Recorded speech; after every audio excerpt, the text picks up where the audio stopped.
ભરૂચ નગરપાલિકાના ward number 4 માં આવેલ અયોધ્યા નગરમાં ગટરના પાણી જાહેર માર્ગ પર આવતા સ્થાનિકોમાં આક્રોશ જોવા મળ્યો હતો। આગામી દિવસોમાં લોકસભાની ચૂંટણીઓ આવી રહી છે, ત્યારે ચૂંટણી વિભાગ દ્વારા વધુમાં વધુ મતદાન થાય તેવી તૈયારીઓ કરાઈ રહી છે, પરંતુ અમુક સ્થળોએ લોકો સ્થાનિક સમસ્યાઓને લઈ મતદાન નહીં કરવાની પણ ચીમકીઓ આપી રહ્યા છે। ભરૂચ નગરપાલિકાના વોર્ડ નંબર 4 માં અયોધ્યા નગર આવેલું છે, જેમાં ઘનશ્યામનગરની સામે આવેલા સ્વીટની ગલી દર ચોમાસે વરસાદના પાણીમાં તો લોકોના ઘરમાં પાણી ઘૂસી જાય છે, ત્યારે હવે ગટરો ઉભરાતી હોવાથી તેના પાણી જાહેર માર્ગ પર આવતા સ્થાનિકોને ભારે હાલાકીનો સામનો કરવો પડી રહ્યો છે।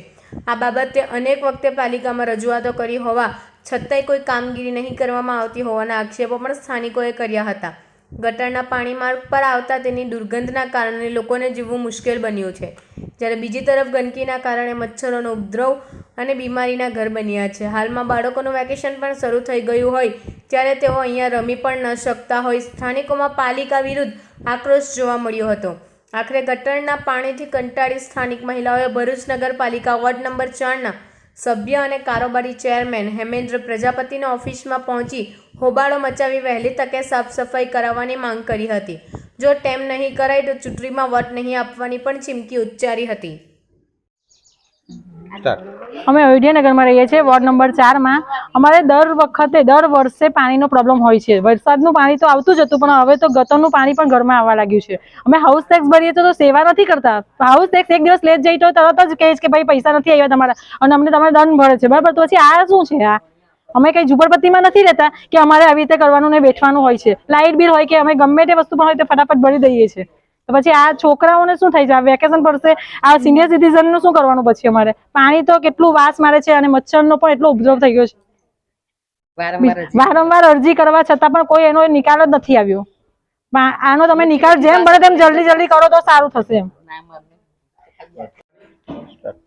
અમે અયોધ્યા નગરમાંથી આ બધા વોર્ડ નંબર 4 અને અયોધ્યા નગરમાં રહીએ છીએ। હવે વર્ષોથી આ પાણીનો પ્રોબ્લેમ થાય છે। અરે વરસાદ આવે ત્યારે પહેલા પ્રોબ્લેમ થતો હતો, હવે વરસાદ વગર પણ પ્રોબ્લેમ થવા માંડ્યો છે, અને નાના છોકરા, સિનિયર સિટીઝન હવે ઘરમાંથી બહાર નીકળવાનું અમને મુશ્કેલ પડે છે। હવે એનો કોઈ ઉકેલ પરમેનન્ટ નહીં આવે ત્યાં સુધી અમે કોઈ વોટ નહીં આપીશું કે કઈ એ થાય નહીં। અમે નગરપાલિકામાં અમે હલ્લો બોલાવવા જ જવાના છે। અત્યારે ઓફિસમાં જવાના જ છે બધા। કેટલા વખતથી રજૂઆત કરવા છતાં કોઈ કામ થતું નથી। કલેક્ટર ઓફિસમાં પહેલા ઉપર અરજી કરેલી, અને ઉપરથી કલેક્ટર ઓફિસમાંથી અમને બોલાવેલા, ત્યારે પણ બધા ગયા હતા। કલેક્ટર ઓફિસમાંથી કહ્યું કે સારું તમને આવશે 1-2 દિવસમાં જોવા આવશે, પણ તે વખતે પણ 6 થી 8 મહિના થઈ ગયા, પણ હજુ સુધી કોઈ આવ્યું નથી જોવા। અને આ ગટરનું પાણી છે ઘર સુધી હવે આવવા માંડ્યું છે। હવે થોડાક ટાઈમ હવે રહેશે તો ઘરની અંદર આવી જશે। હવે હાઉસ ટેક્સ ભરીએ છે કોઈ બી,